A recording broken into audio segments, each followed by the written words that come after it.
Aquí en el Toledón Como era. parte de las acciones del sistema Conred está la organización para la prevención y planificación de alguna situación de emergencia. En esta ocasión se llevó a cabo lo que es la reorganización de la Coordinadora Municipal para la Reducción de Desastres del municipio de Santa Cruz de Quiché, en donde hubo participación de las diferentes instituciones con presencia municipal. También se abordaron temas como lo que es el desarrollo y la gestión integral de riesgo, el marco legal de lo que son las leyes que nos amparan como parte de una coordinadora municipal para la reducción de desastres, ¿verdad? Ahí se trataron algunos temas de planificación para el desarrollo del municipio. Eladio, ¿cuántas instituciones fueron las que participaron?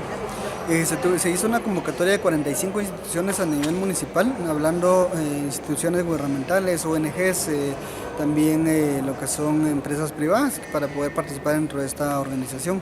No se tuvo el 100% de asistencia por algunas situaciones institucionales propias, ¿verdad? Pero sí se tuvo la mayoría.